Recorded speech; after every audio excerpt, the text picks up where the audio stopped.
What is up, everybody? Welcome back to another episode of Bitcoin and Markets. My name is Anson Linder. This is a weekend live stream. Man, I don't think I've ever done a weekend live stream. I didn't get my Freeform Friday in, so I wanted to do a show on the weekend, and we'll see how this goes. If you're new to my content, pretty much the longest running Bitcoin macro show. Started back in 2016. And I have a lot of correct calls to my name here. I don't do a lot of interviews on my show, or really any interviews. We do interviews sometimes on FedWatch, but not for a while. And mostly we talk about macro, we talk about Bitcoin, we talk about all of these things. And like today, we react to stuff. So today, what I want to do is one of the listeners sent in, asked a question on Twitter DMs. And so in there, he was asking about my deflationary thesis, if I've ever, or what do I think about other macro commentators in the space, and asked me about Keith Weiner, and I never have heard of him. And so then he's like, oh, he did a debate with Pierre Rochard a while back, gold versus Bitcoin. And he's somewhat a deflation, or has somewhat of a deflation narrative like myself. And so I'd never heard of him, found this debate, listened to it, and I wanted to react. I mean, I think that Pierre Rochard did an exceptional job. He is a gem for the Bitcoin space, extremely, extremely valuable person to have in Bitcoin. So he did a great job. We'll listen to his comments too, or his rebuttal, whatever, during this debate. But the main thing I wanted to respond to is Keith Weiner and his anti-Bitcoin comments, pro-gold comments, from my unique deflationary perspective. So that's what we have on deck today. What you're seeing here is bitcoinandmarkets.com. You can sign up for the free membership and get my weekly newsletter. It goes out every Monday. I also have paid memberships to help support my content financially and help to make this a sustainable full-time thing. We'll see if I can ever get there, but love doing the show. Love the community over on Telegram. Check it out at t.me/Bitcoin and Markets. Guys cutting it up in there all of the time. So super appreciate that kind of quiet from the storm, if you will. It's like-minded people. There's a few things people disagree with, and there's a few people that are more outspoken than other people, but it's a good place to have a little bit smaller community, not like a big Twitter, global community. It's a small community just for my content.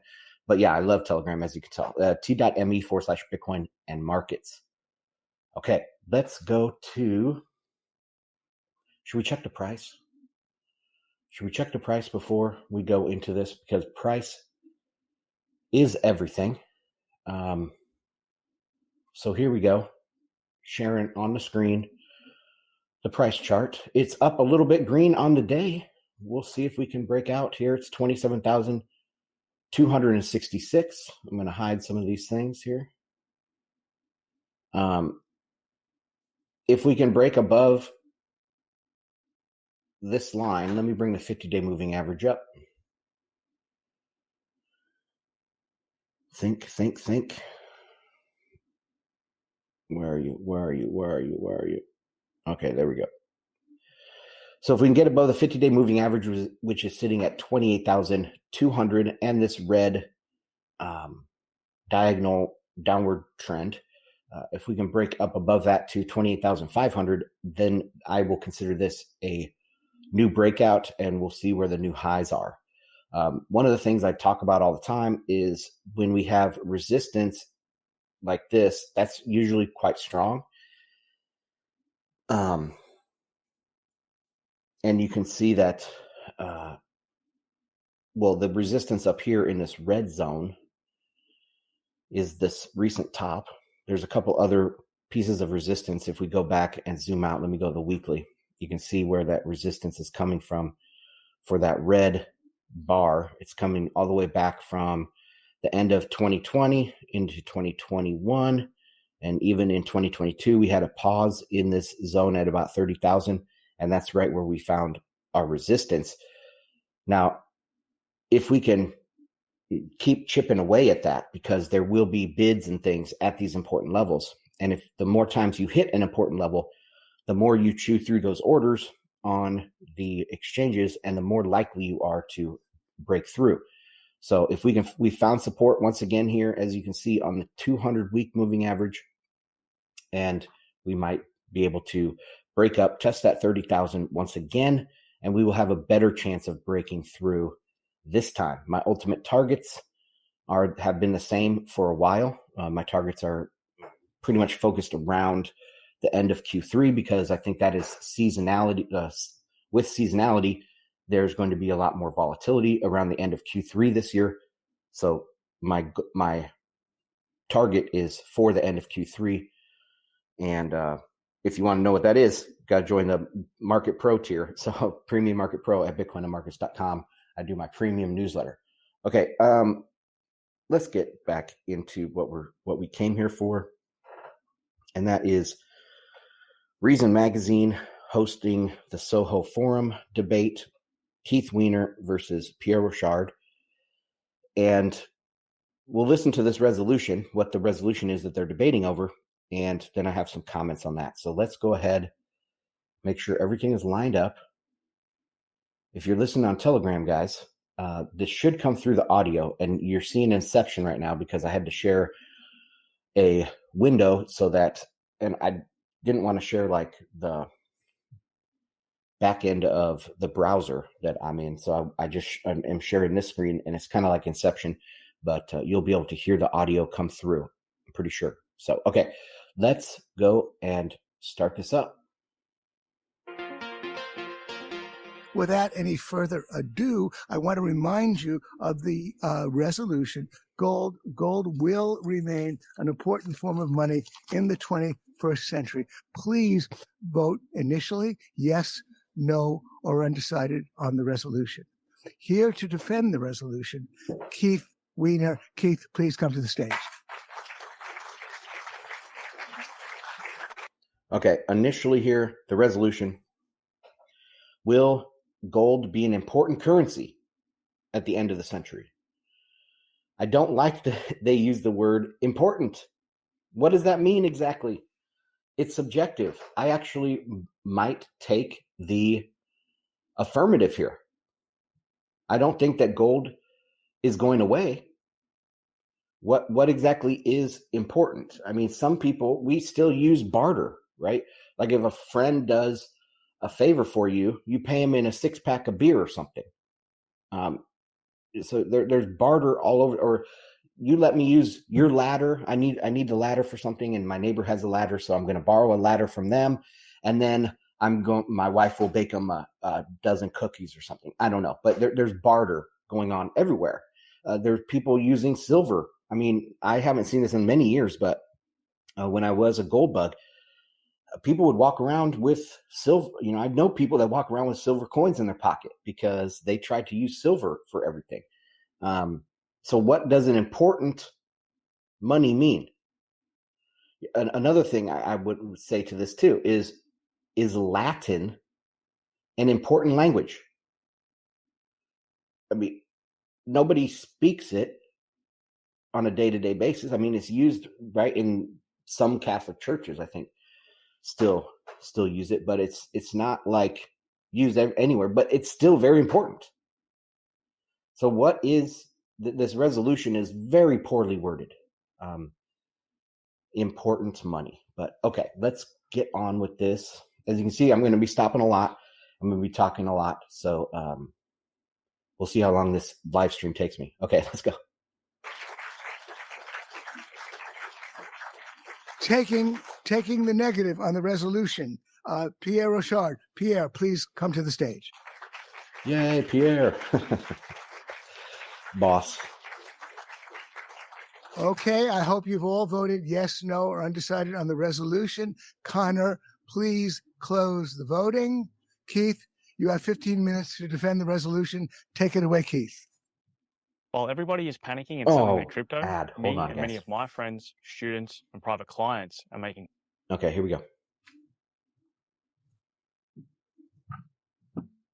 If this debate were about which asset is better at skyrocketing, also crashing, then I would shake my opponent's hand, concede, and walk off the stage, because Bitcoin is obviously superior at skyrocketing and also crashing. Puke. I mean, what a simplistic, simpleton argument to start off with. Maybe he's thinking that this is his audience that he's preaching to, but just such a horrible thing. And that wouldn't even concede the resolution, because, well, I guess he said if the resolution was, is Bitcoin better at pumping? Yeah, of course, because that is a completely different thing. But we're talking about what he he's also trying to say that pumpability, pumpamentals of Bitcoin is a negative. I don't know how he gets there, but let's listen. However, that is not the debate. The debate is gold will remain an important form of money in the 21st century. Ladies and gentlemen, our esteemed moderator, Gene Epstein, my honored opponent, Pierre Rochard, in a way, this debate is a bit unfair, because gold has been doing what it does for 5,000 years, and the proposition is that it's going to continue doing for the next 100 years what it's been doing for 5,000 years. Okay, this is not correct. You often hear this, and Pierre Rochard later on, he actually tries to correct this by moving it to 3,000 years, because it definitely has not been a major money for 5,000 years. Guaranteed. It was a form of money, but it wasn't even the most important form of money. You know, you can go back to Sumerian tablets. I mean, the first ever gold jewelry is very old. They dug some up in Siberia, I think. Gold rings or something like that, or spirals. So it's been a long-term form of money, but it has not been the form of money, the most important form of money for 5,000 years. No way. It started just being coined like in what was it, 650 or 500 BC roughly, and the first coins were not gold. Okay, the first coins were electrum, which is an alloy between gold and silver. The silver coins were much more popular. Copper was used. Iron was used. Ingots of all of these metals were used. So it's not 5,000 years. This is totally a non sequitur, because it's absolutely not true. What else do I have? I have some notes here. I'm just looking at these. Okay, so that's what I would say. And even at 500 BC, gold was not the main money. You know, the drachma, the silver drachma, was the main money. The silver denarius was the main money in Rome. Then they created the solidus, that was a gold coin, but that might have been just used for large value transactions and not for everyday use. It was, I would say, an important currency, but it was not nearly used like it was back in the year 1900, you know, when there was the classic gold standard. So he wants you to think that the world has been on a classic gold standard for 5,000 years, which is not at all the case. So once you start piecing or tearing that down or picking that apart, it's very easy to think that gold could go back to less important role. Will it still be important? Probably, just like Latin is still an important language, even though no one speaks it anymore. So the resolution is kind of wrong. But anyway, I just want to point that out, and let's keep going on this. I have a ton more to say. In a certain sense, good luck to debunking that or arguing against that. But there's a lot more to be said, obviously, about money and, and how all this works. So we live in a system where we have a failing dollar. I don't think that's very controversial in this audience. Some audiences I speak to, you say that, people are like, what? And then the room breaks into pandemonium. But the dollar is designed, this is a feature, not a bug. I'll keep referring to this concept of feature, not a bug. The dollar is designed to go down. The Fed on its website says 2% per year, which they define as price stability. Okay. So this is also wrong. The dollar is failing, he said. That's another subjective term. When I first listened to this, I was like, yeah, it is. But I mean, it's kind of like my first thought was an orbiting body, right? It's constantly falling, but it's not like losing altitude, right? It's falling around the globe or the object, the planet. So yeah, you can have a constantly falling or failing thing, and it doesn't mean that it's getting worse. Okay. Another thing, he said that the dollar is designed to lose value. Designed by whom? He says he thinks it's the Fed. All right. But that's not the case. The Fed did not design the current dollar. They are flailing in the wind just like everybody else. Now, their 2% number, if it were designed to be 2%, why isn't it 2%? They undershot for 12 years after the Great Financial Crisis, and then they majorly overshot. Like, has there ever been a single month where the year-over-year inflation, or even the annualized month-to-month inflation, would have been exactly 2%? No. So just because they say that on the website doesn't mean that they designed it or that the dollar was designed to be that way.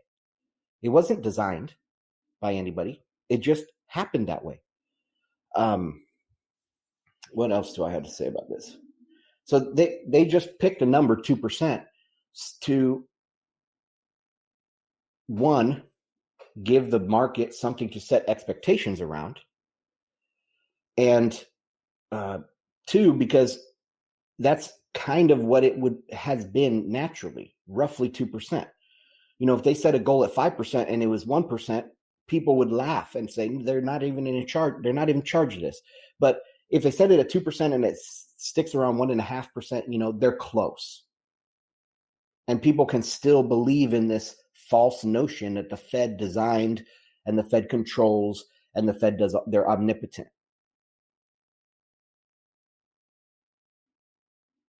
So the Fed is not in control. It's not designed by anybody. The dollar is not really failing. And what I'll add to that also is not mentioned in any of these debates is the dollar has changed so much. Multiple times it's been, denominated in silver and gold, and different gold taken off of any backing. What's to say that they just can't reback it with a commodity? That's exactly what I think is going to happen. So the dollar is not going to fail, people. It can be rebacked. That's what happens all the time. All right, let's continue. I wonder what Orwell would be saying about that. So the dollar is designed to go down at a steady rate. Why?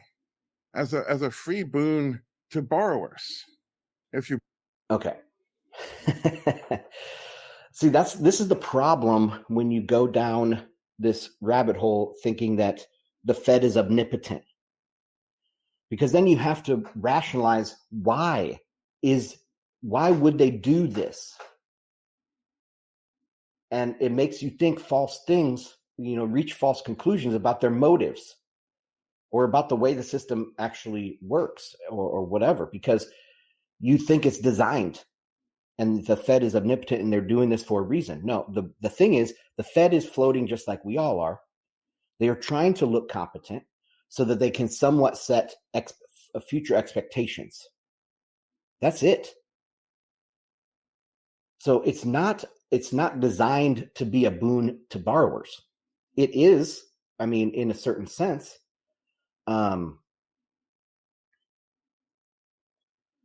because it's credit-based money, and credit has to either expand or collapse. but it's not designed by anybody for anything in particular, right? It's just the way the market has evolved. The current dollar evolved. All right, let's keep going here. You borrow money, and then the dollar is going down, then what you owe the return of is falling in value. The longer the term of the loan, the greater the fall, the easier the burden on the debtors. And that is how the system, if I can use the word rigged, is rigged. Unfortunately. Okay, rigged.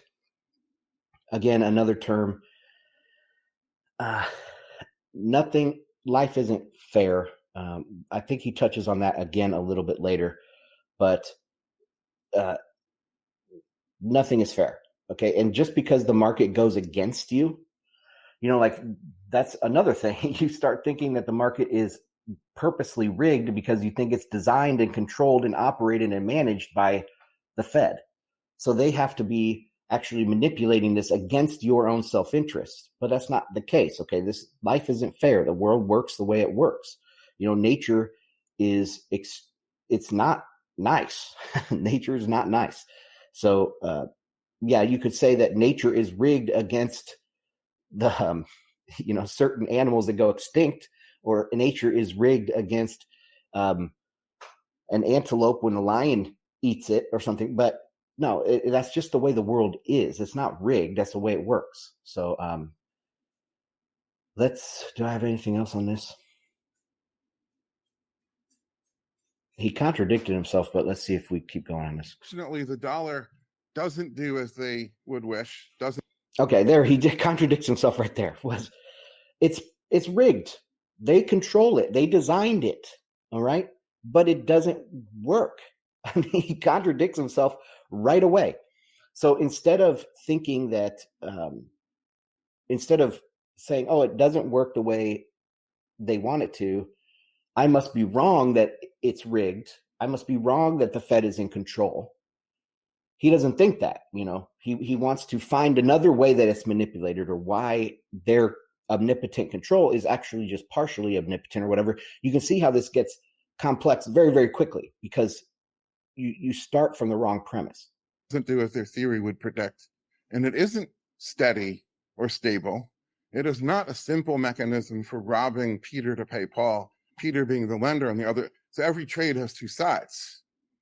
And there's Peter over here, who's the saver, who's lending his savings to something and expecting to get that back with interest. Well, he's the one who's screwed when the dollar goes down. And then Paul over here, the borrower, is the one who wins when the dollar goes down. Unfortunately for Paul, it isn't a steady, linear, monotonic would be the term, progression of going down. It has wicked volatility to it. And as we see right now, the dollar is going up, not down, which means the borrowers are finding that their burden of debt is increasing, not decreasing. Oops is right. So it's not designed. It's not controlled. It's just the way that the system works. I mean, he contradicts himself in the first 2 points that he made. And they don't really understand their own system. And so they're running around worrying about inflation in one day, and then, yield curve inversion the next, and the dollar index, and on and on and on with all this stuff. So savers, when they face this uncertainty, turn to the thing that they've turned to for 5,000 years. It's gold. No, they don't. I mean, that's objectively wrong. They haven't turned to it for 5,000 years. That's silly to say that, because they've turned to a lot of things over 5,000 years. Gold they've turned to, yes, to a degree, but what about silver? What about land? What about titles? Investing yourself, trying to get invested in a title or have a title to some land. Skills, education, iron. Iron was a huge money that was used. Copper, of course. Electrum, ships, sailing ships, any sort of asset, durable asset that's an income producing asset. I mean, these are also what people saved in. So no, it's people for 5,000 years have not been turning to gold. Maybe you could say during the classic gold standard for about 100 years in there, people turned to gold. But come on. So you're going to put that 100 years of a classic gold standard against the 13 years of Bitcoin? Okay, now we're talking here. Now it's a little bit more comparable. Okay, what I said here in my notes is I don't think there's been a single year where people didn't save in anything else and only saved in gold. So his 5,000 year, people have turned to gold for 5,000 years. There hasn't been a single year that they haven't turned to other things as well. You know, it's kind of a silly argument to say, but all right, let's keep going. Now, gold does not pay a return. Now, my company, Monetary Metals, that's actually what we do, is we pay investors a return. That proposition is growing. We're hiring. All kinds of good things are happening. I'm not really here to talk about my company, but generally, gold is not expected to pay a return. And the trade-off for that is it doesn't have a risk. It's the thing you have when you don't want to invest or speculate and take a risk. People turn to that, but if they want to get a return... That's wrong. I didn't even catch this the first time through. That's wrong because unless you have to self-custody it, right? It's only not a risk. Well, there's still, even if you hold it, there's still a risk that the gold that you hold in your house could be stolen. You know, you could 6102 it. The government could confiscate it. You could bury it in the ground, but maybe there's a sinkhole and it takes your gold down to 10,000 feet or something. Who knows? You don't know. There is still a risk. And what Pierre says is, well, first he clarifies that and saying that this is uncertainty, not risk. But that Bitcoin has less uncertainty than gold in this respect, which is a very good point. Okay, let's keep going. Then they have to go to the market. And unfortunately, part of the defect in the dollar is that the yield, the interest rate available to especially retail savers and investors has been taken away. They waged a war on interest, and unlike all the other wars on, this one they've actually won. It's all over but the shouting. The Fed is now still in the throes of pretending that it can raise interest rates, but in their so far early stages of attempting to do that, all sorts of problems are coming out, and they're going to be forced to reverse as they were in 2015, as they were in 2007, all over again. Because they're in control, because they're omnipotent, because they designed the system and it works for you. It's rigged. So it's rigged. That's why they can't do it right. That's why they have to pivot all the time. That's why they're always late. That's why they never see a recession coming, because it's rigged by these omnipotent central planners. The dissonance you have to have in your head to believe that is, I believed it for a long time. Probably, let's see.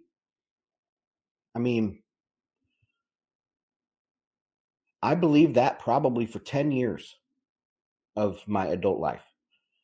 I was a gold bug. Then I found Bitcoin. And even in Bitcoin, I believed that for a long part of it. So I would say 15 years, I believed in this dissonance.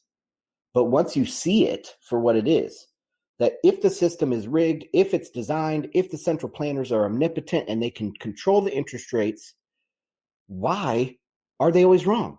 Why are they always behind? Why don't they ever see a recession coming? Why can't they ever get 2%? They undershoot, then they overshoot. Well, if it's rigged and designed by these omnipotent people, they should be able to do it. The fact is they don't. They are riding the same waves that we are. All right, so that is destroying his this first part. So people are turned, if they want a yield and they can't get a yield by financing productive enterprise, then they're forced to turn to a surrogate for yield, which is speculation.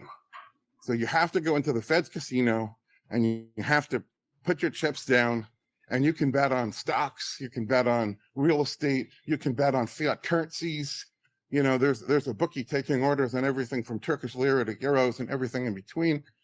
You can bet on, obviously, bonds. You can even bet on Bitcoin. And folks, that is, dare I say, the shabby little secret, with all due respect, of Bitcoin. Its purpose is to be a chip in the Fed's casino for betting to make more dollars. That's what it. I mean, all of this can still be applied to gold too. But what I want to say specifically about this, he says that if they want to preserve their purchasing power, they have to go into the market for a return. He contrasts this with financing a business versus speculation. But actually, that's the same thing. All right. So if you take out a loan to finance your business, you're speculating about the future of that, right? You can't necessarily lock in returns in that way. If you lend to somebody, you think that you have this fixed rate loan that you're going to get a return of 5%. But what if it was a subprime mortgage? What if they default on you? That's part of the reason why there's the 5%. The other reason is time preference. So the risk is still there. Pierre makes this point. He says that speculation is an entrepreneurial activity, and that's what this investing in your business would be, right? It's all entrepreneurial speculation.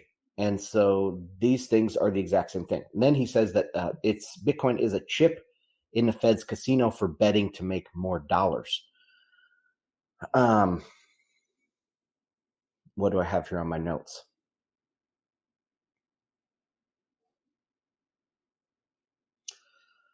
Okay, so this is the Fed's casino. Again, the omnipotent central planner. The Fed, this is not the Fed's casino. The Fed is not in control. If this is a casino, the Fed is just a party.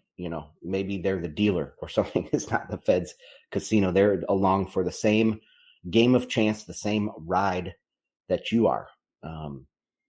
Okay, then what do I say?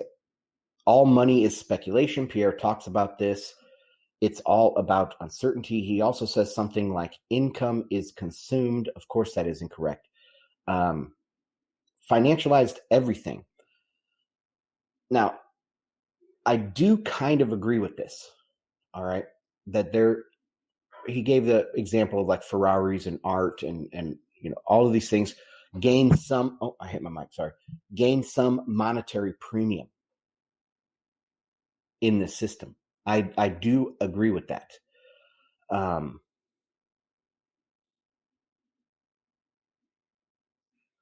that's not because of the Fed.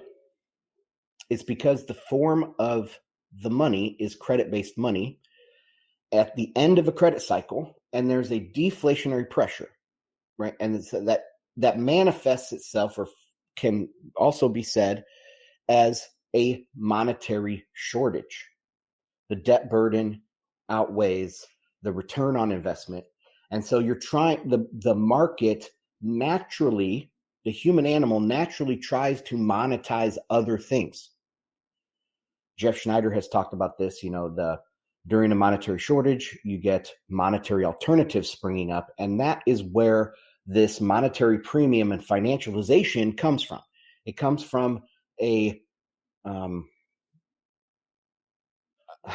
societal move towards trying to find monetary value in other things. Now, this is different than inflation, guys. This actually, when I was thinking about this earlier, that this was like, wow, this actually explains the difference, because that's different than an inflationary financialization. Okay, so when during a high period of inflation, people will take that cash and they'll try to buy durable goods with it. Okay, so they're trying to preserve their purchasing power through the actual value of the things that they're buying. So that is not a financialization. That's not a trying to bet on the price appreciation and the creation of monetary value in another instrument. This is an inflationary degradation is more of just a flight to durable goods. And in a deflationary pressure or deflationary degradation, it's actually a flight towards monetary premium, trying to find that value, trying to hit the lottery on something, trying to speculate out there. In an inflationary environment, you don't speculate. You know that I'm going to buy this toaster or whatever, some durable good, because it will hold its value. I'm not speculating on that.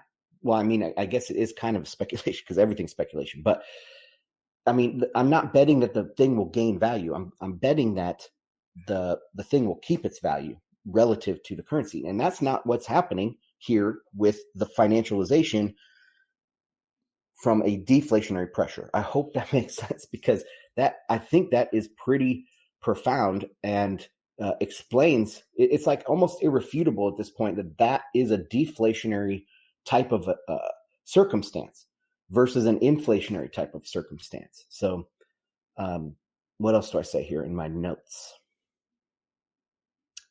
Okay. We're kind of close to this in 2008 or 2007, maybe, with real estate, people thinking, oh, the real estate has never gone down year over year. It will always continue to go up. You can see that kind of mindset where it's an inflationary mindset that this thing is relative to dollars. It's always going up in value. But we don't have that mindset anymore. I mean, just look at the headlines. People are thinking we're in a major real estate bubble. Yes, we have commercial real estate crashing, but we had residential real estate crashing in the 2008 financial crisis. Then even now, people are thinking that these aren't going to go up forever, right? So there has to be, so that is not an inflationary mindset. So that inflationary stuff has not set in. That would be the one place I would say that it does or has gotten close to setting in to inflationary or being describable as an inflationary mindset.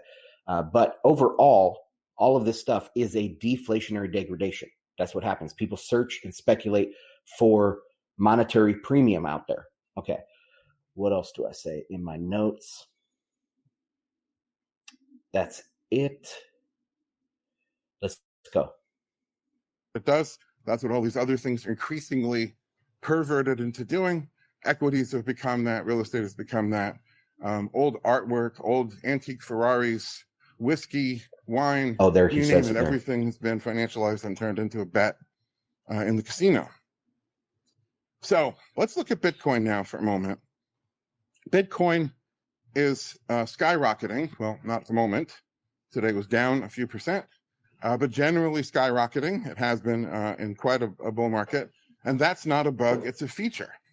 Yep. It is planned, so just as the dollar is planned to go down, Bitcoin's planned to go up. Sounds like a good deal, right? Buy this thing that's going up.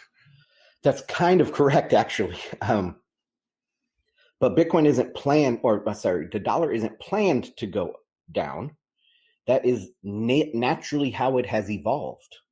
So people that are new to my content, the dollar evolved this way naturally because at the end of World War II, there was a lot of new technology, and then especially with the new internet revolution, a telecommunication revolution, I should say, and computing revolution, there was a lot of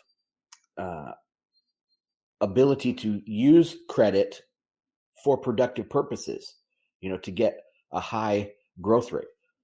But once we have saturated that technology, once we have saturated the credit market, now, what do they say? For every dollar, it takes $2 of debt for the government to get $1 more of GDP. And it keeps going down. It keeps, getting worse and worse. So the productivity of credit-based money was highly, it was explosive back in the middle of the 20th century. And that's one reason why we went off the gold standard, because money was just expanding like crazy. And it wasn't just expanding in the US. I mean, dollars were being printed all around the world. So you could make a loan in Frankfurt, Germany, denominated in dollars, and you printed dollars in Germany. And then what would they do? They would try to repatriate gold from the United States, or redeem it for gold from the United States. So they were just printing money anywhere in the world and trying to turn it into gold. And so the U.S. had to stop that, right? That's just a natural evolution of this. So anyway, the highly elastic form of money was very good for business. It was very good for growth. We grew more in the second half of the 20th century than pretty much way more than the entire rest of humanity combined, right?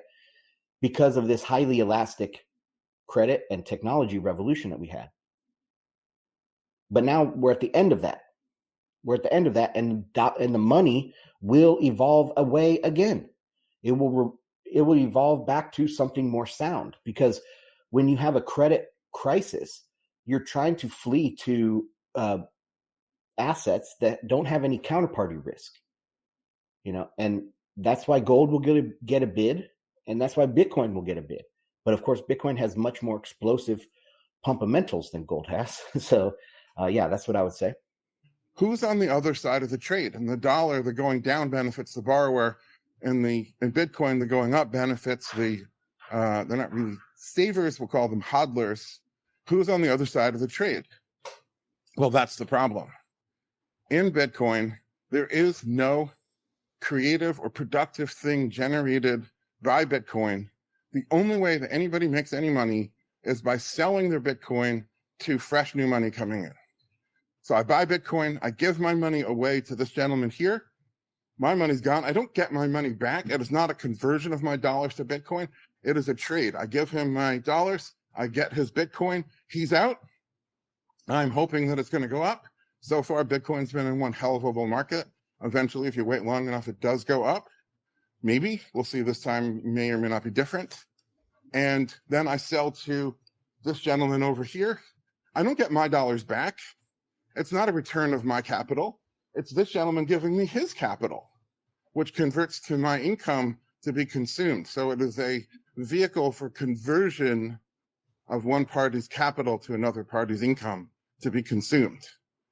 Nobody wants to be a prodigal son, but speculation, and it isn't just Bitcoin. I mean, it's stocks, it's properties, it's whiskeys, it's everything, have become vehicles to make a prodigal society. No. I don't know where to start. Like I had my order mixed up. That's where he said that it's consumed. The income is consumed. Money is not consumed. That's part of the deal. Money is, it's an asset that carries value into the future. You don't actually consume it when you use it. You send it, just give it to somebody else, right? So is there any asset that wouldn't fit into his little series of transactions there? I don't think so. But, he's saying that, okay, it's all just a fixed pie world. It's just money sloshing around. But no, that's not the case. Okay. Value is created in the minds of men.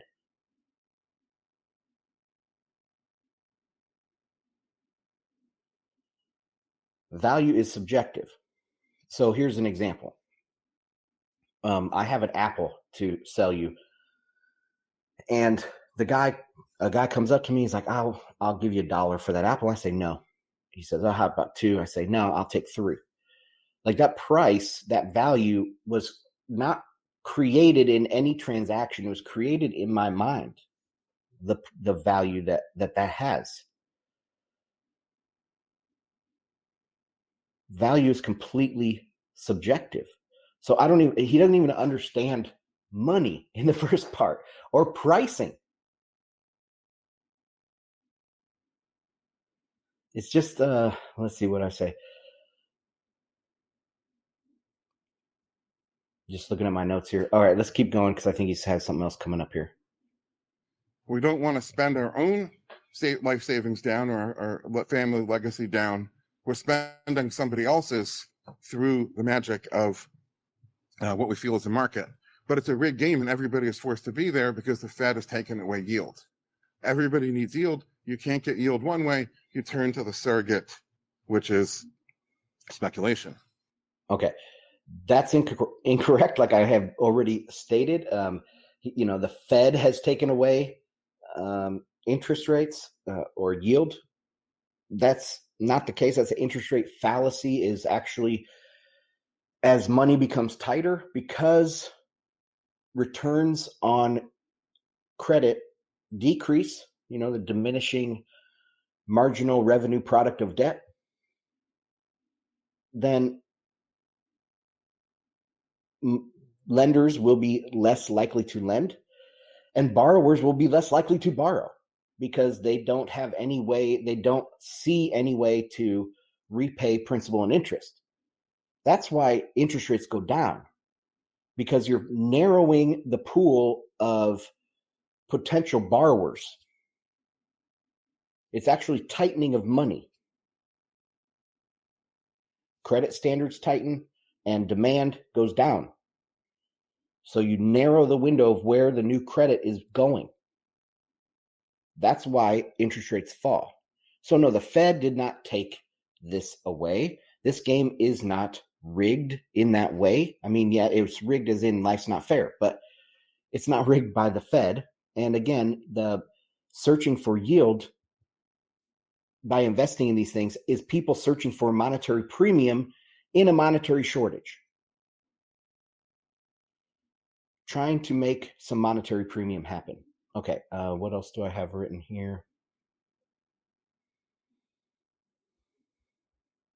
Okay, price. It's true that price is set on the margin, like he said there. But value is not set on the margin. Like I said, value comes from the minds of men.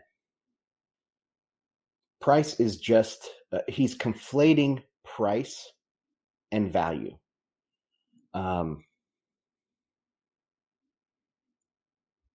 So, all right, let's keep going because I think he has something else to say here. So Bitcoin is a zero-sum game, and it's actually negative-sum game because it costs a lot of money to run the Bitcoin network. I'm not an expert in this, but I've read a number that's something like tens of millions of dollars per day. The only source of funds to the folks who run the network are the new money coming in from new buyers. Okay, this is wrong in so many ways. Okay, so zero-sum game. No. Voluntary markets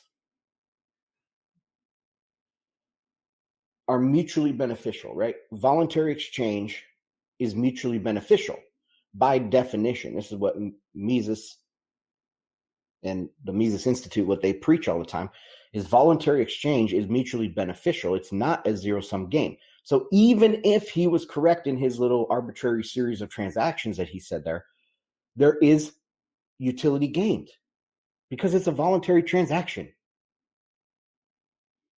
Okay? So it literally cannot be a zero-sum game. So he might respond to that and say, oh, the Fed forces us to do this, maybe because they change the rules or whatever from time to time. But that's not the same as literally forcing a transaction to take place. All right? As long as you have some control, some choice over your transactions, nobody's forcing people to buy Bitcoin. No one's forcing people to buy Apple stock or bonds.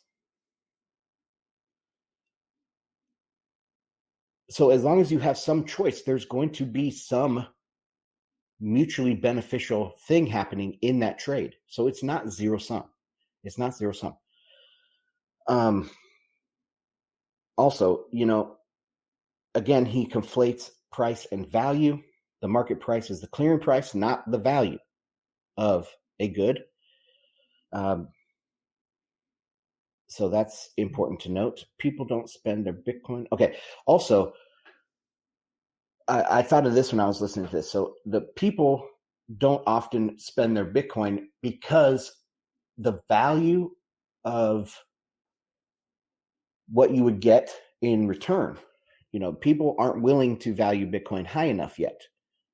So as soon as people are willing to value Bitcoin high enough, like let's say they could people were accepting Bitcoin at a market value of what $1 million is today, then people would spend their Bitcoin. So you can see that I think that I can buy a Bitcoin today for 27,000, but it's worth $1 million. Look at all that utility that I got. How do you measure that? How do you measure the utility that somebody gets from purchasing Bitcoin at a certain price? You can't, because it's subjective. See, that's why I'm saying he's conflating price with value. We don't know how much utility they're getting out of it. Only they do, and they really don't, because it's an ordinal value system. You can't put necessarily a price on it other than saying, I would pay $1 million, but I can't really check that that's true. I just feel that that's true because maybe I would take 900,000. You know what I mean? So it's all subjective. It's all a feeling, and it's impossible to measure the utility. But as long as it's a voluntary transaction, there's value being created there. Okay. So it's not that hard to get that part of it. But a lot of people think it's a zero-sum game. I mean, that's the socialist thing, is that it's zero-sum. All right, let's continue. And so it's a system in which the system is the people that are exiting and the people that are running the network are eating some of the money that's coming in, and then eventually, what happens when you run out. So, all right, let me just mention too about the miner aspect of it, about supporting the miners. He says the only source of funds for miners is new money coming in from new buyers. But I don't think that's the case either. It's definitely not a one-to-one function, because value can be created in the minds of men, in the market. So not necessarily money coming in from new buyers. Now, if you want to say dollars, like they can only pay their electricity bill by the dollars that come in to buy the Bitcoin. Yeah, I guess that would be the case. But price doesn't move because new money is coming in. I think that's what he's trying to say here. Price does not move because new money is coming in. Price moves because subjective valuations go up, and the clearing price, or the marginal trade, is going higher because people's subjective values are going up for Bitcoin. So price is not going up because of new money coming in. It's going up because of subjective values. I hope I made that clear. So this is my one slide for today. Now, in a certain sense, you could say that's a trite tautology. Haha, 1 equals 1. It doesn't mean anything. I've argued with many Bitcoin folks on Twitter in particular, and a lot of them will say 1 Bitcoin equals 1 Bitcoin. Yep. And I challenge them, and I say, I don't think even you believe that if I had, let's say, a successful restaurant chain that was worth 10 million Bitcoins a decade or so ago, that it's undergone a hyper collapse down to a few tens of Bitcoins now. Okay, well, what about gold? Gold has been it just recently hit a new all-time high, but it hit 1900 and went all the way down to 1,000. So, it dropped by almost 50%.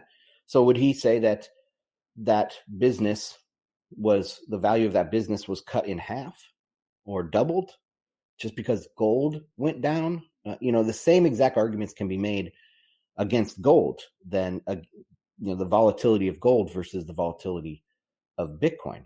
So yeah, 1 Bitcoin equals 1 Bitcoin.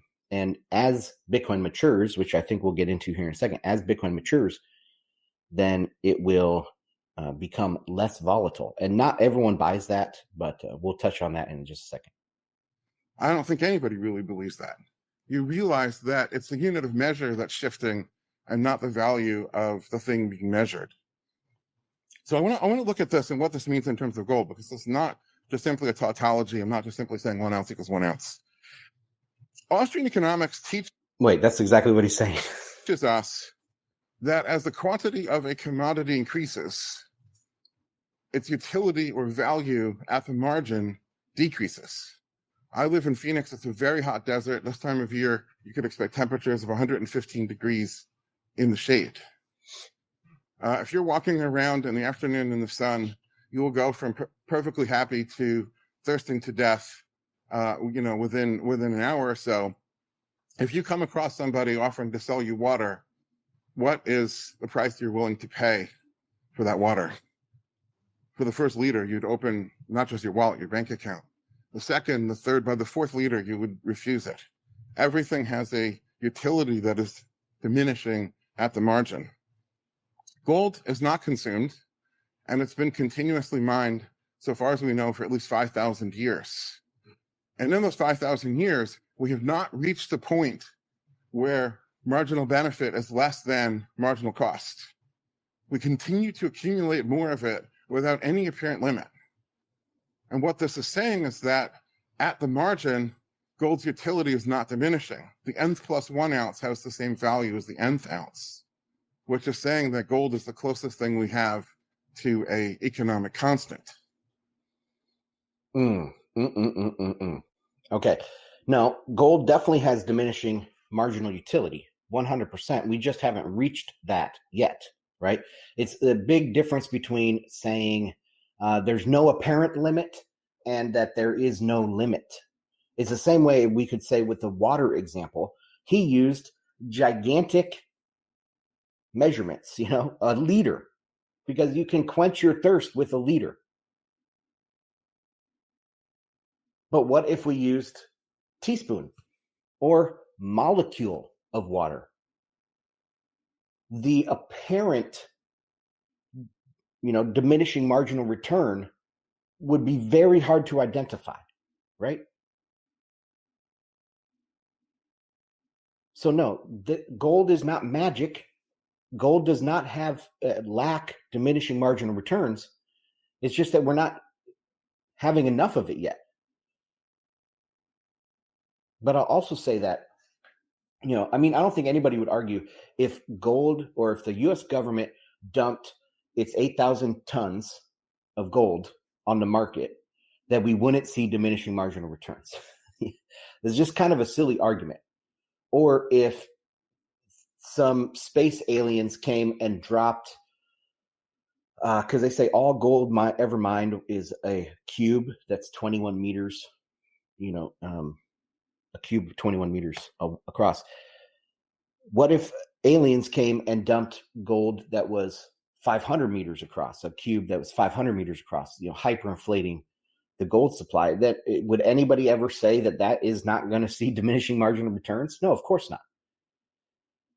I also think that he's conflating the market process. He's conflating the market process for the stability that the market process provides to gold for a inherent property in the gold itself. So let's keep going because he says something about that. Now, compared to Bitcoin, is this true for Bitcoin? We don't know. In fact, we don't have a way to know because the central planner who designed Bitcoin was terrified that this was not true for Bitcoin and set a hard cap at 21 million units. Okay, so this is a disingenuous argument because central planning is an ongoing process, right? Central planning is an ongoing process. And so since Bitcoin is not being centrally planned today, he tries to say that Satoshi centrally planned, or Satoshi is the central planner.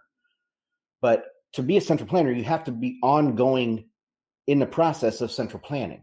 If there's no central planning happening, there's no central planner. I hope it's a disingenuous argument to be made. So, and Bitcoiners are not terrified of tail emission. It's just that it's monetary. The arguments for it are, it creates a vulnerability to that coin.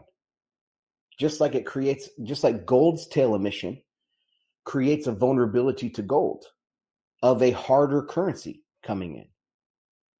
right? So it has to be fixed. So the supply has to be fixed. It's not that you're terrified of it. It's that the logical arguments take you there, right? Because if there's a harder currency than Bitcoin, Bitcoin's decentralization breaks down. So you need to have fixed supply. It's like that linchpin. It's one of the linchpins that you can't take out, or everything comes across or comes falling down in the Bitcoin system. And that is actually a weakness of gold, the same way it would be a weakness for Bitcoin. So anyway, let's keep going. So we can't run a 5,000-year experiment to see what happens if Bitcoin's quantity keeps increasing. To put this in perspective, every year the miners... Well, yeah, we can kind of, right? We could do a computer simulation. It wouldn't be perfect, obviously, but we could do that. And you can just use deductive reasoning. I mean, an experiment doesn't have to be like a real true life experiment. We can do an experiment in any sorts of ways, a thought experiment. That's why it's called a thought experiment. Produce about 3,000 tons of gold, which is worth about $170 billion. That's over half of Bitcoin's current market cap, being produced every year in gold. And yet, what a weakness. This is still true. Gold's utility at the margin is undiminished. That's incorrect, man. How are you measuring that? How are you measuring that? I mean, it's just so wrong. Now, why is it important to have something that's an economic constant? If you look at the firm, if you look at the enterprise, what is the single most important thing that every business owner, operator, manager needs to know? Are we creating wealth? Are we destroying wealth? And how do we measure that? If the very unit in which we measure it is either designed to go down monotonically and have some wicked volatility along the way, or something that has gigantic volatility and gyrations, we would never know whether it was the change in the unit that restaurant went from 10 million Bitcoins to 40 Bitcoins in value, or whether it was actually the business that went down. You need something that will give you an objective picture, and gold is that objective picture. Okay. Gold is that objective picture. Gold's magic. Gold is has magical properties. It's the objective picture that is perfectly tells you the market value at any moment in time of anything. Inherent in gold, or I guess inherent in the atom, the gold atom, is this magical property of no diminishing marginal returns ever. It's immune to all that. No, of course, that's incorrect.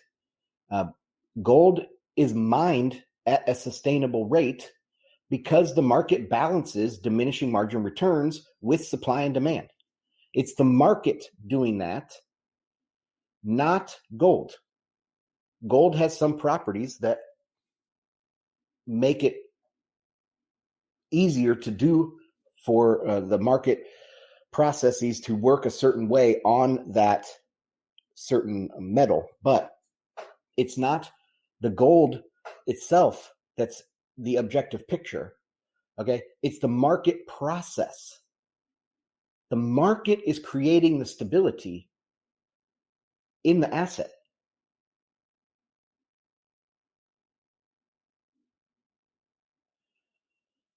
I also think that he is conflating supply, total supply, with circulating supply, which I think we'll get into here in a little bit. But that's a stabilizing factor as well for gold. Is, like when gold pumps, you'll usually see these kind of gold dealers that will take all your old gold jewelry for cash and all this stuff. I mean, the circulating supply of monetary gold can be adjusted versus the total supply of gold. And he's like, oh, every ounce of gold is still held by man. No, it's not. There's shipwrecks, right? There's lots of lost treasure out there from the Spanish galleons and all that. So no, that's not the case either.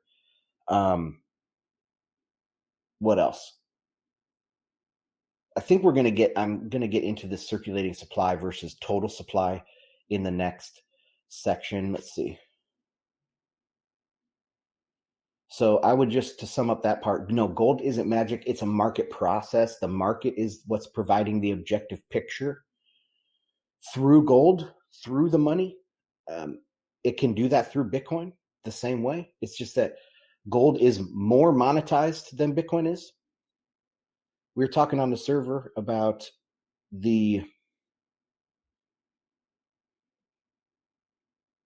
if gold is going to be demonetized anytime soon because of this, by the year 2100. And I don't think it will be completely. Some people were saying that it will be completely demonetized by then. But I don't think it will completely lose its monetary premium, but it will lose a lot of it, maybe like 99% or something. But I don't think it will ever be completely demonetized. It's a hard question, but yeah, okay. The next part, he is talking about the 21 million. So let's get into that. One other problem with Bitcoin, I say the word again, centrally planned, is that somebody, we don't necessarily know who Satoshi is, we think we know at this point, decided that 21 million was the magic right number of Bitcoins. He decided 22 million is not the magic right number, and 20 million is right out. It kind of feels like Monty Python and the Holy Grail, if you remember the Holy Hand Grenade of Antioch, right? Well, what if that's not right? He also decided that as Bitcoin approaches this 21 million, it is to approach asymptotically. What if that wasn't right? What if it should be linear? What if it should be the other way? These are things that have been decided by a single person, or maybe a small group of people of Satoshi's group, and they constitute Bitcoin's central plan. And the net result. Okay. Bitcoin is not centrally planned. Like, would you say that gold is centrally planned? No, of course not. Even though gold, if you believe in a creator, or even if you don't believe in a creator, let's say you believe in supernova create gold, or however you say that. But just because it's created at some point doesn't mean that it's actively being centrally planned. For a central planner, you need to have ongoing central planning. If you don't have ongoing central planning, there is no central planner. So Satoshi did create the certain characteristics of Bitcoin, but it's not arbitrary. All right, the 21 million is not arbitrary. It's a combination of block time, and block time was not arbitrary either, not 100% arbitrary. It could have been 9.5 minutes or 10.5 minutes, but it's not arbitrary either, because it needed to be long enough for the competition to go on, the burning of energy, as well as the latency of the network to make sure everything is shared around the world, and that kind of thing. So it's not arbitrary, 100% arbitrary. The block time isn't. The halving cycle, this was not arbitrary either, because depending on how fast you want to get to the end of the issuance, or how fast you think that the adoption will happen, it's not like he just picked 2,000 or 210,000 blocks out of a hat. This was not arbitrary. It was thought about why it would need to be this way, for the ability for multiple places to, start mining, or for the network effects to kick in, for people to price in the halving, and then the effects of the halving afterwards. There needs to be a certain amount of time to work through the market. Like if you think, okay, it's going to take a year or two to price in the upcoming halving, and then about 1 or 2 years for the effects of the halving to work their way through the Bitcoin economy, then it would make sense about 4 years. So that wasn't completely arbitrary either. And the last thing is the integer problem. So in Bitcoin's code, the block reward is not in Bitcoins, it's in Satoshis. And so why would you start with 50 instead of 100? Like you could just have a similar effect, but I don't know exactly how much more that would add to the supply if you did 100 for the first block reward, but it would be a lot, right? And maybe double.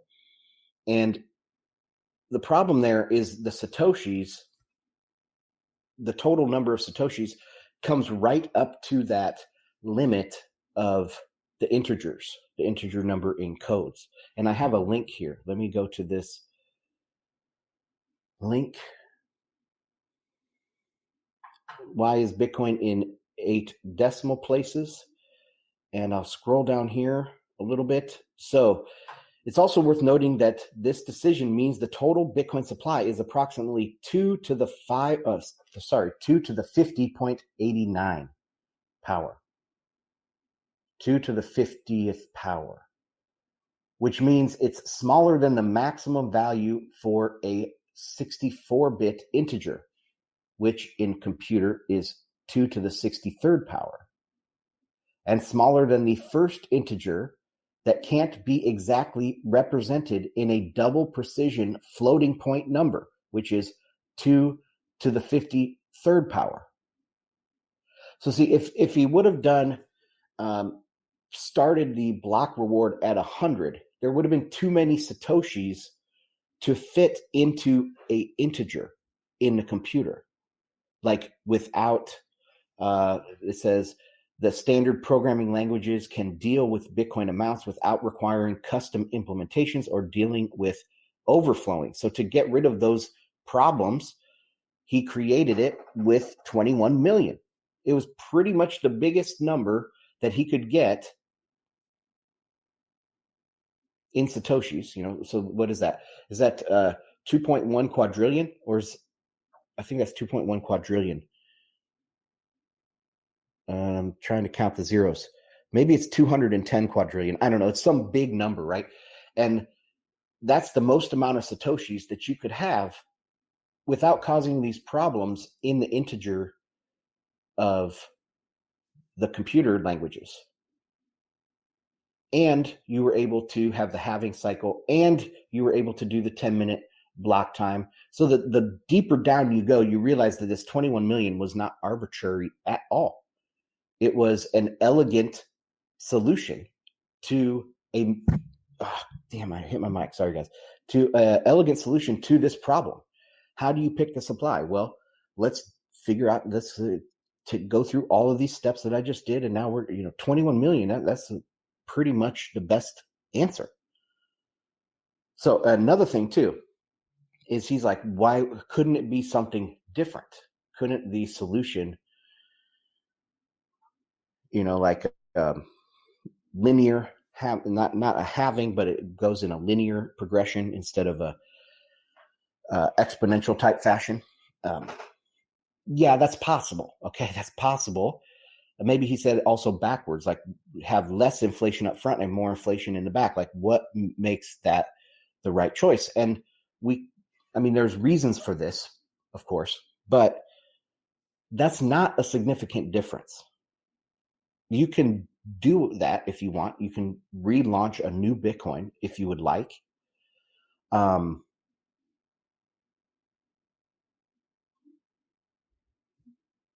What do I say here? Yeah, but it's not going to be much better. It might be a little bit better, but it's not significantly different to overcome the network effects that Bitcoin is already building. It has to be significantly better to lose Bitcoin, to lose its network effects to this new Bitcoin that comes out. So that's what I would say. And it's not arbitrary. It was a elegantly designed system. The deeper you go, the more you're like, holy crap, did Satoshi actually think about that? I think he did. I think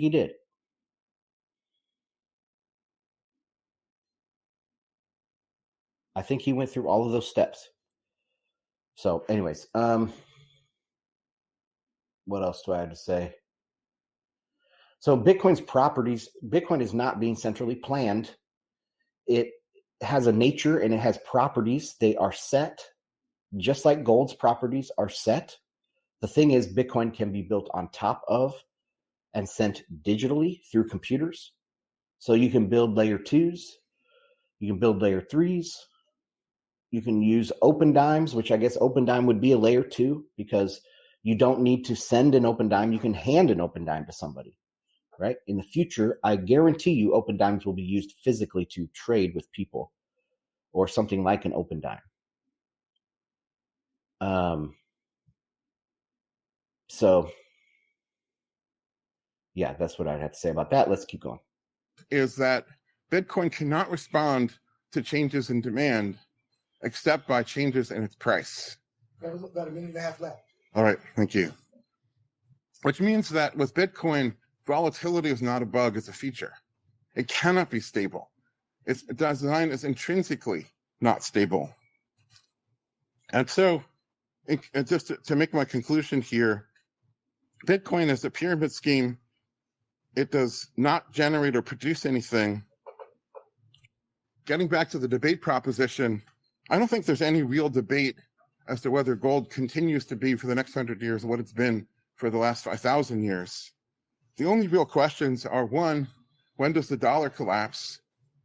And two, when does Bitcoin run out of fresh new blood and fresh new money to continue to feed the pyramid? Those are the actual questions that everybody should be thinking about. Oh, God. Okay, so let me just make a few comments on that before we listen to Pierre. Pierre's comments, I have much less to say about Pierre's stuff because he's a genius, and I agree with most of what he says. How to escape the heat if you Oh don't my have God, an air hold on. conditioner. This only takes 5 minutes. Okay, something was playing in my headphones. All right, volatility is a feature, not is a feature, not a bug. Pierre actually later on, I don't think we're going to listen to this, the back and forth completely. We'll just listen to what Pierre had his first 10 minutes or whatever that he has. But he does concede this later on. He concedes that Bitcoin is volatile. And that is a feature, not a bug. And it's kind of good because you want, first off, I agree with Pierre, but you kind of need to have, a very sensitive price setting currency, or money. You don't want money that is too sticky on the way it adjusts to supply and demand in certain markets or whatever. So you kind of want volatility to a degree. You can always hedge that volatility risk away a little bit, but you want to have some volatility in an asset so that you can set prices. So prices give you information that you want, not too much where there's excess volatility, but you want to, it's kind of silly to think that you want money to have the same purchasing power for everything and all prices to be set and never change. Like, that's a dumb thing. You want prices to change because you want to know information about the market. Why have prices in the first place? But okay. So, but I want to take a different tact than Pierre for my main comments here on this about volatility. And that is that volatility is a good thing for a monetizing asset. You want number go up. That's all that really matters, number go up. Because if number constantly went down, it would never be adopted as a money. So the volatility is a property of a monetizing asset. As it matures, the small adjustments to the circulating supply can have a massive circulating value effect. And you'll get more stability. So this is the example. I hope that makes sense. Let me say it one more time, and then I'll give you an example. As this asset matures, small adjustments to the circulating supply can have a massive circulating value effect. And you will get more stability by just money coming in and out of hordes, right? As money comes in and out of hordes, it will have a stabilizing effect. So the example is, say Bitcoin has a market cap of 100 billion and demand rises, which makes the price rise. And he said the changes in demand can only be represented through changes in price. And that is incorrect, because you can change it by the amount of circulating supply. That's different than the total supply, obviously. It's the amount of supply to meet demand. Okay? Because the stuff in your hordes, I mean, it is meeting demand for long-term holding, but it's not meeting new demand, right? So to meet this rise in demand can be only met by circulating supply, and you can increase the circulating supply. So let me get back to the example. 100 billion market cap, and demand rises, making price rise. Perhaps this will pull some money out of hordes, right? Because then you can get more for your hoarded Bitcoin. So, and it pulls out 1% of the total supply, adds that to circulating supply. So let me give some better numbers here. So it's 50-50. 50% of Bitcoin is circulating and 50% is in deep cold storage. And the price goes up. Maybe now 1% of the total that was in cold storage comes into circulating supply. So now it's actually 51% of the total supply is circulating supply, and 49% is in the hoard, is in hordes. So that if the market cap is 100 billion in that case, that means there's 1 billion more circulating value to meet that new demand, and so that would push down on the amount that the price is going to adjust. However, when it's such a small market cap of 100 billion, that 1% change is tiny. 1 billion, that's not going to meet the demand of, say, $10 billion wants to, or the demand rises by $10 billion to buy more Bitcoin. That 1 billion in new circulating supply can't meet that. But what if now we say we have $100 trillion market cap? So instead of 100 billion, 100 trillion, and we have the same 1% change. So the demand rises, and now we have a 1% coming out of the hordes and going into the circulating supply. So it's still 51.49 at the end of this, but the amount that has changed, or the value that is now out there to meet demand, is $1 trillion worth of Bitcoin.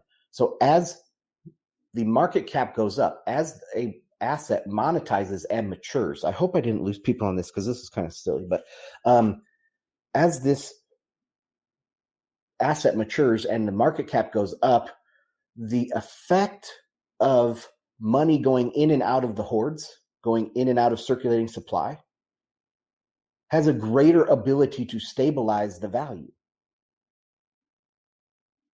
I hope that makes sense for people.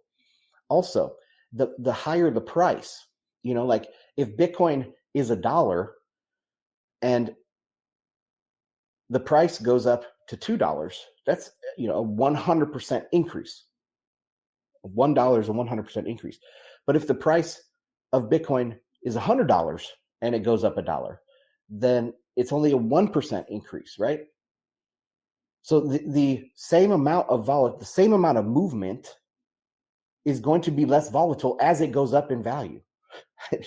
There's so many ways to talk about why volatility will decline as Bitcoin monetizes and gets bigger. So, all right, that's that. I mean, I'm a person that thinks volatility will go down, but there's some people that think volatility will go up. In the Fugoid cycle, that the volatility will actually increase as we go forward in time. But I don't buy that right now. I'll have to be more convinced in the Fugoid cycle to believe that. But anyway, so let's see. What else do we have?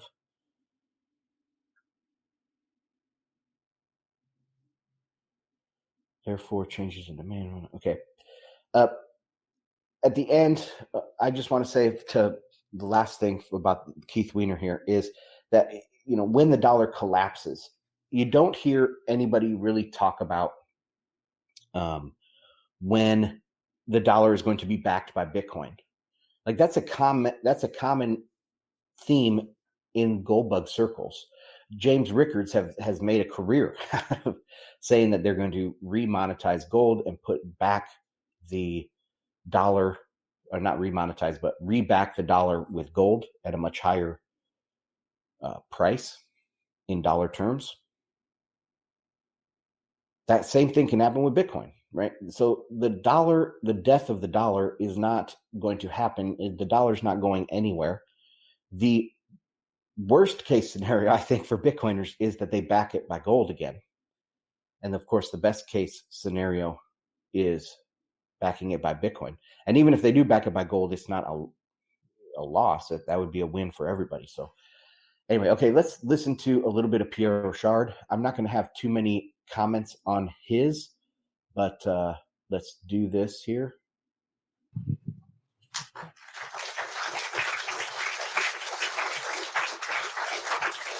Thank you, Keith. And now he calls him Paul. Podium, Paul, Pierre. You have 15 there we minutes got it. to take the negative on the resolution. Have a chair. Okay. Thank you. First of all, thank you, Gene Epstein and Soho Forum. I've attended two in the audience, and this is the first one I've had the honor of debating at. I also want to thank the Mises Institute for hosting this and for partnering with the Reason Foundation. It's very ecumenical. And thank Jeff Dice, of course, for the invitation, and thank Keith for coming to join us here and having this really important conversation. The Mises Institute has a very special place in my heart. I first went to Mises.org in 2005, downloaded MP3s and put them on my iPod, as one did back then. As well as when I was in college, I searched a dating website with the keyword Rothbard and found my now wife, and we have 2 children. So that would just not be possible without the Mises Institute. And I want to, that's just so boss to me. Like, he is the man. Especially thank the donors and the scholars and the students here. This does affect people's lives, and it is important work that you are all doing. Okay, so a little bit about me. I've been researching Bitcoin since 2013. I'm now the vice president of research at Riot Blockchain. It's one of the largest publicly traded Bitcoin miners. But like Keith, I'm not here to shill business. And here's my contact information if you want to contact me.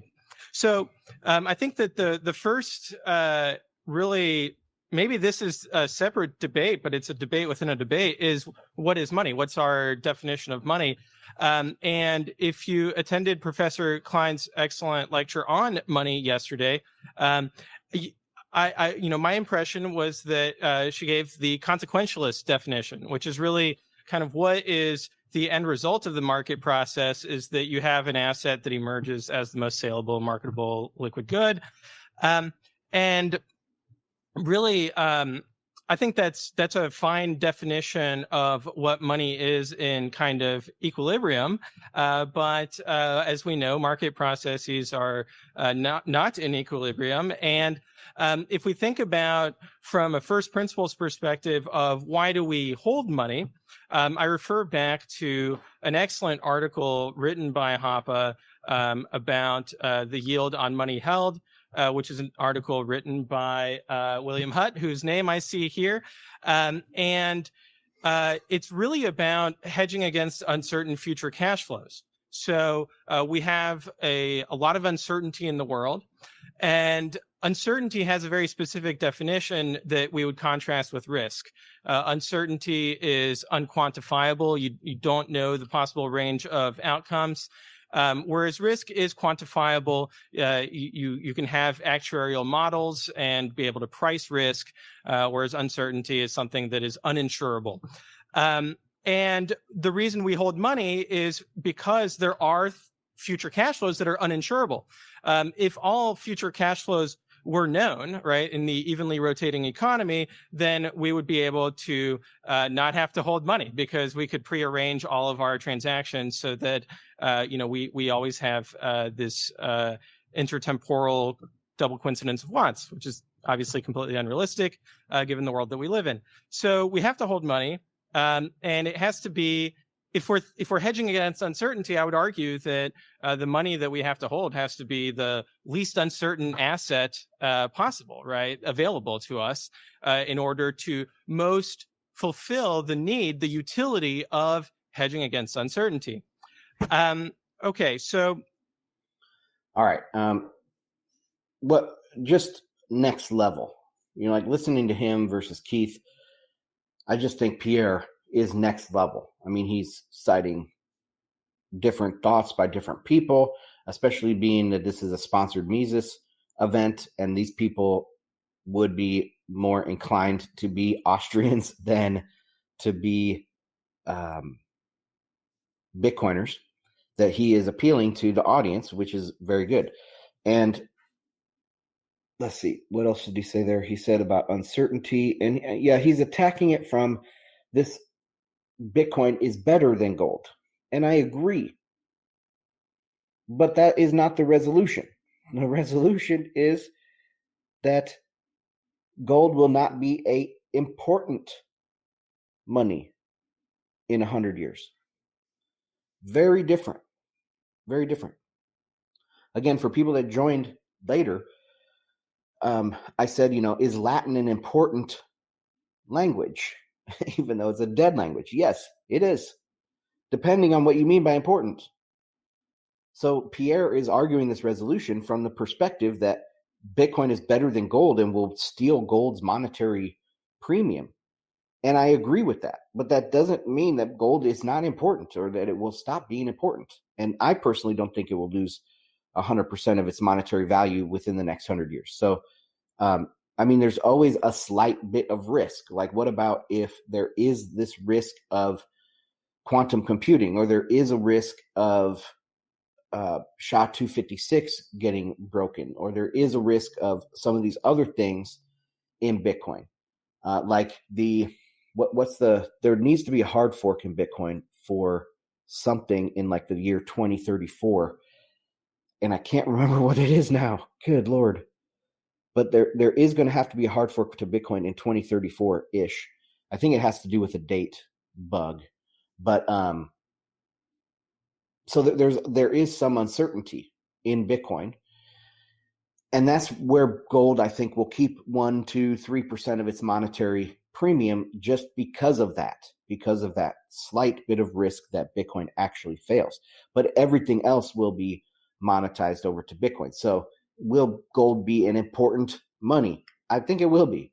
So I would have to agree with Keith in the resolution aspect of this. But Pierre is obviously putting on a masterclass here about money, about Bitcoin, and it's great. So let's listen to some more. Let's kind of dig into uncertainty in a monetary system. I see two places where uncertainty arises when using a money. One is when you're actually holding it, right? And I mean that, very literally, of when you have money on your balance sheet as an asset. And then the second source of uncertainty is when you're actually transacting with it, when you're sending it or receiving it. And these two axes, when we evaluate which assets minimize uncertainty on these two axes, this is a subjective evaluation, right? We're engaging in entrepreneurial activity, and we might be wrong about which assets have more or less uncertainty. And so I really see today's debate as an entrepreneurial debate rather than really one about theory or praxeology. Okay, so let's get into, well, I'll elaborate here as well, although I already touched on some of these topics. Professor Klein had this excellent list of different qualities of money that would allow it to emerge as the most saleable good. And I think that on each one of these qualities, we should look at it through the lens of how do we minimize uncertainty, right, in all of these regards.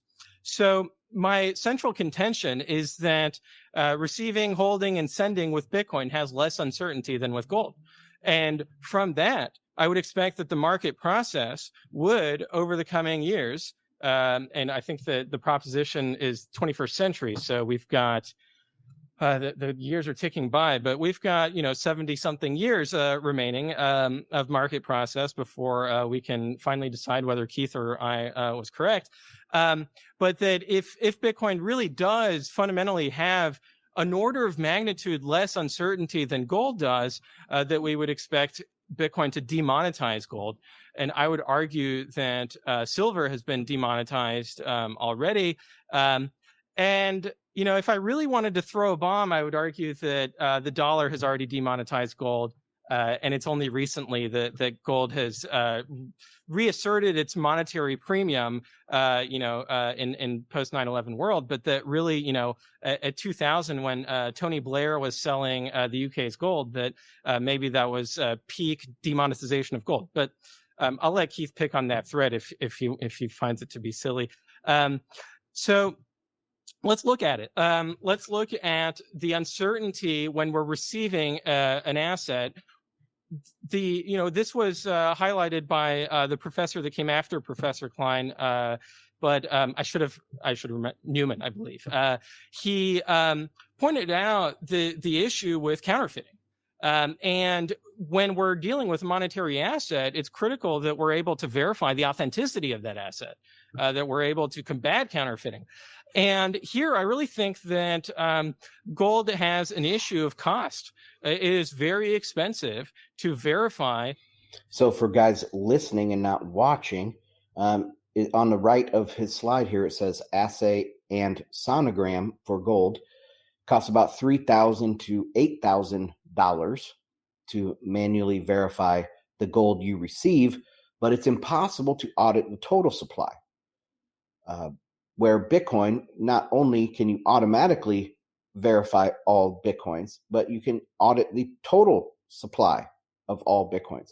Now, the response to this, which I'm not going to show because we're going to be done here after this segment from Pierre, but what the response to this was Keith took out a gold coin and he's like, oh, but I can just listen to the sound that it makes when it falls or when it clangs on something. True. But that if that proxy, it's not perfect. Obviously, that would not be perfect. A perfect way to know that this is 100% all gold. Like, what if it was this gold coin, instead of being 90%, it was 85%? That sound that it made would still be very similar. The alloy I'm talking about of 85% gold. So, no, you can't trust that. Plus, you can't do the entire supply. You can't validate the entire supply. You can only validate what you are holding. And counterfeiting, as Pierre is pointing out here, counterfeiting affects the entire supply. So anybody counterfeiting anywhere affects you, not just the coins that I can drop and test the sound. Plus, another thing, look at I'm saying this for the people that don't have the pictures here, but he has a picture of a large gold bar. Are you going to drop that and listen to the sound that it makes, Keith? Or are you going to have to take that gold, make coins out of it? And so that's not even validating what Keith is saying or what Pierre is saying here. So let's continue. The purity of gold, and Correct. that doing an assay and doing a sonogram of your gold bars and gold coins, inconvenience aside, is very expensive, and it's something that you would have to do every time you receive gold, right? Now, furthermore, it has another limitation, which is that even when you do verify your own gold, you're not verifying everyone else's gold. So, as it was pointed out, the counterfeiting negatively affects all gold holders, right? Not just the ones that are being cheated by receiving counterfeit gold. So I would contrast this with Bitcoin, where you're able to cryptographically verify the Bitcoin that you receive using what's called a Bitcoin node. And in this, with this software, you don't need to trust anyone. You're able to firsthand verify not only the authenticity of the Bitcoin that you are receiving, but the total supply of Bitcoin as well. And so this really makes it an order of magnitude less uncertain than gold. And it's easy. It's automated software. So, and it uses cryptography, and it's, as far as we know, foolproof. There he said, as far as we know, foolproof. Well, that's that little bit that won't be demonetized of gold, is as far as we know, right? That's the tiny little 1% or even 0.1% chance that Bitcoin will fail or something, some major thing will go wrong with Bitcoin. So there's always going to be a room for a tiny little monetization in gold. All right, let's go to storage. Has anyone here bought a gold vault? They are very expensive if you want one that is of quality. It has limitations. For one, the gold vault is in one singular location, right? Fort Knox is in one location, which might seem like, okay, well, why is that a problem? With Bitcoin, you don't have that limitation. With Bitcoin, you can actually put what are called private keys, which allow you to unlock Bitcoin. You can put those private keys in any number of different locations. And this is a really, tangible advantage in terms of security. Professor Klein mentioned that one of the reasons why people don't carry gold around is that it's very hard to secure gold. And I was recently on vacation in France. I was reading about the local history, and there was a chapter about the problem of theft in this part of France, and that farmers could not leave their farms because thieves would come along, break in, and steal their gold. So the locality of gold, the physical locality of gold, is a problem. It's one that is, solved by the nation state, which I know that, here we would frown upon, but that's the reality of the situation that we're in.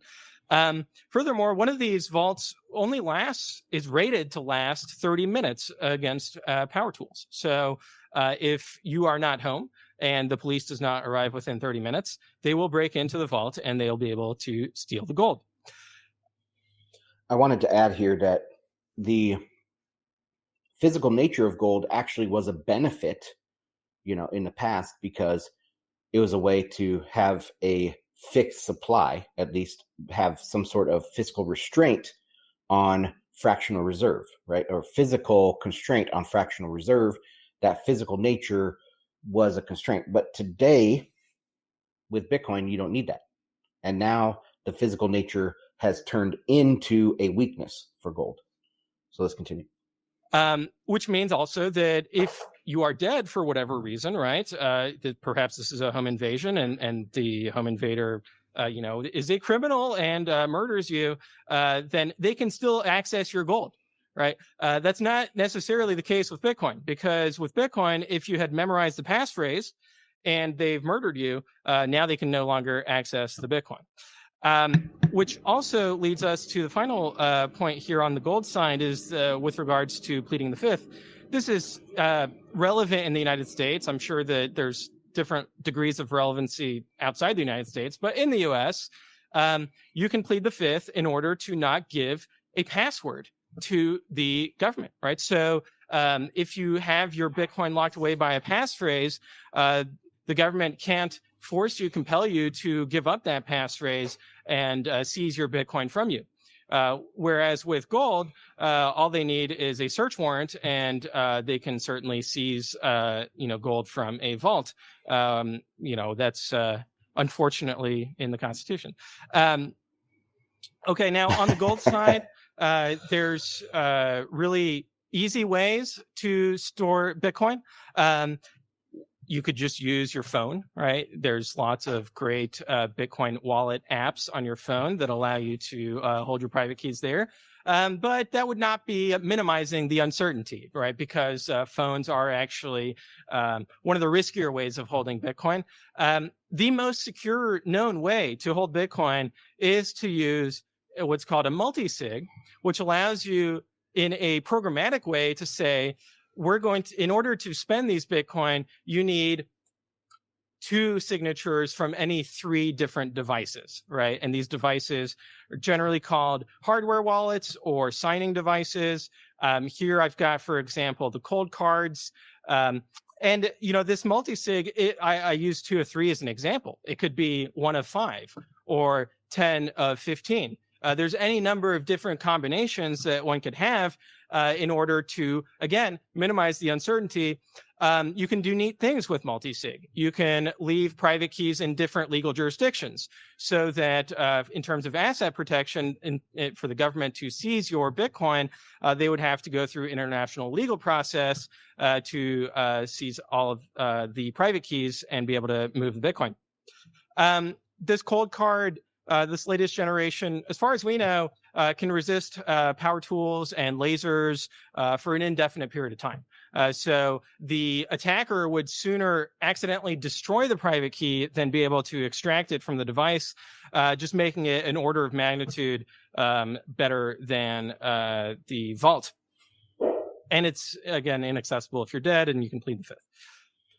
One of the things I want to add here that Pierre didn't touch on is the fact that this increases the cost to the government or to the attacker, whoever that attacker is, whether it's a criminal or, I guess, a government criminal, government corruption, because, they can always get to your gold.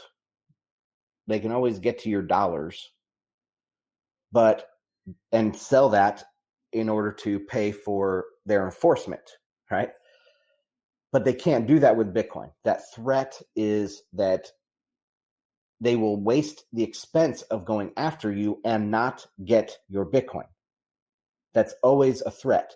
And just that little bit of uncertainty for the attacker will change the fundamental payoff of criminal activity in the first place. So that's one reason why people think Bitcoin will lead to a more peaceful world, which I think it will to a degree, because it changes the calculation, the cost benefit analysis of the criminal. So anyway, let's continue.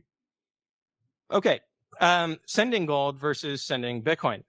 When you are sending gold, you are generally recommended to use registered mail through the U.S. Postal Service. And, that's maybe a little bit status, but if you use FedEx or UPS, they're apparently much harder to work with. Much more expensive to ship gold, it takes much longer, and you're trusting the U.S. government. With Bitcoin, you can send billions of dollars worth of Bitcoin for very little, right? Anywhere from pennies to dollars worth of Bitcoin in transaction fees. Because the fee is based on your data usage. It's not based on the value that you're transacting. Generally, it takes anywhere between 10 to 30 minutes to move your Bitcoin around. It operates 24/7, and you don't have to trust anyone. You just have to trust your own software. You could write your own software if you want to. Plenty of software engineers have written their own Bitcoin node implementations and Bitcoin wallet implementations. It's all free and open source. It's time to introduce you to the new Patriot. Another ad. I'm obviously not on my account here. Okay, so just to kind of diagram it out, my contention is that Bitcoin has an order of magnitude more certainty than gold in practice, and so one would expect that gold will replace Bitcoin. Bitcoin will replace gold. Brain fart. Okay. Now, let's now go to, don't I go to the rebuttal or, okay, so now it's Keith's turn. Okay, that's it. Clap. clap for Pierre. That was very well done. He had a very hard task, though, of course, because, like I said, the resolution is not that Bitcoin will outcompete gold over the next 100 years. It's that gold will not be an important money, which is a completely subjective claim and probably correct. Like that gold will still be a important money in 100 years. But anyway, so that was interesting from Pierre's perspective. He really concentrated on uncertainty and, of course, the price to secure, the price to transfer, the price of just the cost of all of these things is just so much better with Bitcoin. And yeah, so I went through all this stuff prior. So if you're catching this towards the end, guys, just rewind to the beginning. I went through Keith Weiner's comments, and I'll just summarize them here really quick. So he said 5,000 years. He kept saying 5,000 years, 5,000 years. That was a big thing. He's like, oh, it's been around for 5,000 years. It's going to be around for another 100. And yeah, okay, that's true. But it hasn't fulfilled the same role for 5,000 years. It's changed dramatically over those times. And over that 5,000 years, he also said that people will turn to what's held value for 5,000, what they've saved in for 5,000 years, and that is gold.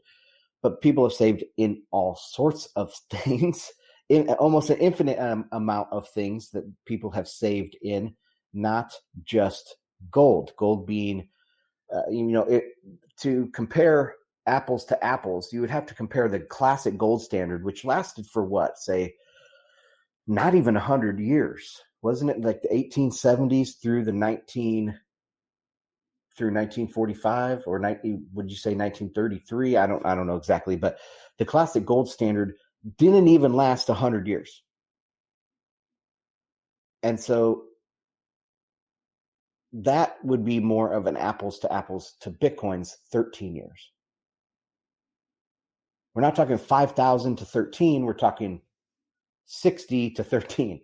That's apples to apples. So anyway, what else did he say? He said, of course, he talked about the dollar being designed, it's controlled and rigged, but somehow these omnipotent central planners of the dollar, the Federal Reserve, they can't control it. They've never, ever once hit their 2% target, on a year-over-year basis, like exactly 2%. Even the annualized month-over-month basis, they haven't hit 2% exactly. So, no, this isn't designed. It isn't controlled. It isn't all these things. It's naturally evolving money. It's a naturally evolving process. And just because you bet on the wrong horse, say, or you believe in the wrong horse, then somehow it's 100% rigged. But that, of course, is not the case. It is, let's see. What else did he say? I'm just trying to sum up all of his points. Savers will turn to gold. We covered that. Financialization. He talked about financialization. And so Keith Weiner talked about financialization. Because there's no yield left, because the Fed controls everything perfectly, exactly what they want. They rig the game exactly how they want it to happen, right? That's what we're supposed to believe about the Fed. That since interest rates are so low, then people had to go out and play the speculation game to try to find yield. But remember, interest rates are low because money is tight. And in a credit-based system, when money becomes tight, people start searching for monetary premium elsewhere. If there's a dollar shortage, you look for money elsewhere. And so these monetary premiums start popping up in different things because there's a monetary shortage at the end of a credit bubble and money is tight. So see, if you think that way, you don't have to believe in any of this conspiracy stuff or any of this intricate manipulation and control of the market. There's some sort of huge collusion going on, which collusion always breaks down, so that can't be the case. And okay, so and also that this is the case of financialization fits perfectly with a deflationary thesis, where an inflationary thesis for the dollar does not, because in the inflationary thesis, you try to get rid of cash and get into something that's going to hold its value. Where in a deflationary environment, you get this speculation. You get this trying to find where the monetary premium is going to come up next, right? And so you're trying to find some new monetary value someplace. That's what we see today. We don't see, this is not an inflationary degradation, it's a deflationary degradation. Okay, what else did I'm just trying to sum up my thoughts here. He talked about Bitcoin, of course, that there's no creative or competitive thing generated by Bitcoin. But of course, we know involuntary transaction, there's an increase, mutually beneficial increase in utility for both parties. So that cannot be the case. It literally cannot be the case, definitionally. He complained it multiple times about being a rigged game, but life is not fair. There's always going to be winners and losers. Then he tried to say that there is no diminishing marginal utility for gold, as if it has a magic property. And I said, no, that's not the case. The diminishing marginal utility comes from, it's just because the unit is too small, right? He's like the nth ounce and the nth plus 1 ounce is going to be the same price. Well, yeah, but he used the example of water and liters, but these liters are a big thing of water. If I'm thirsty, 1 liter is going to, stop my thirst, quench my thirst, but not 1 molecule. So the diminishing marginal returns apparently disappear, if you use a small enough unit. That's just what you have to do with gold. Because if you say tons, all right, tons of gold, or we could even just go bigger, 1,000 tons, then it becomes even easier to see. But 1,000 tons, and you keep adding 100 blocks, bars, whatever, big truck beds full or whatever of 100 tons of gold, then you can see that the marginal, you would start to see the diminishing marginal returns. You just have to have a big enough thing. So gold doesn't have a unique property, magical property. It does have a quite unique property in different things, but that is not one of them. And what else did I said? I had an example of that, or let's see. Diminishing marginal returns. Let me find my notes on this. Okay. Yeah, he said there's with no apparent limit to this property in gold, but I said that doesn't mean there is no limit. It just means there's no apparent limit. Also, that markets, this magical property of gold, isn't actually present in gold. It's present in the market. The market works to find the right amount of supply new supply come to market to meet the demand. If the demand fell out through the floor and the price dropped or whatever, there would be less mining happening and the price would right itself back to relatively stable value. So this is a market process. This is not a gold process. And that same process will work with Bitcoin. It definitely will. Another thing I said that he conflates supply, total supply to circulating supply. He conflates price and value, which value is subjective and created in the minds of men, where price is just the marginal clearing price for supply and demand.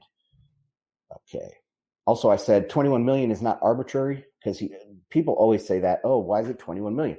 Well, it has a lot to do with its block times, with halving cycles, with monetary logical arguments about, diminishing inflation instead of increasing inflation or linear inflation. There's monetary logical arguments around that. And big thing is that when you talk about sats and integer limitations in coding language, once you combine all of that, then comes out where you have to start at 50, and 50 with the halving cycle and all of that, and the 10-minute block times, comes out to 21 million. So it's not arbitrary. 21 million is the process of many different factors, or the result of many different factors. Let's see. Volatility being a feature, not a bug. He says that Bitcoin is designed to be volatile. Pierre, later on, that I didn't show, he actually does say in there that he concedes that point, and he doesn't mind that Bitcoin is volatile. But I think I am in the camp that Bitcoin will become less volatile with time, mainly because of a higher amount of market cap will not only make price movements a smaller percentage of the price, but also that as hordes, come into the circulation supply, and then sometimes the circulation supply goes into hordes, that has a modulating effect on counterbalance to demand. So the price can stabilize out as the market cap goes higher. Okay, I am about pooped. This is the longest live stream I've done in a very long time, and I think it's my first weekend live stream. So hope you guys enjoyed. Thanks for hanging out with me. And yeah, that's it. Of course, check out the original video, because they go on more to talk more in depth about these issues. And the result is Keith wins the debate, but I think that's because it was a bad resolution, and I even would agree with Keith. So anyway, that's going to do it, guys. Check out bitcoinandmarkets.com. Support my work, share my stuff out there. Appreciate everyone hanging out in the Telegram, t.me/Bitcoin and markets. That's going to be it, guys. I'll see you tomorrow. Later.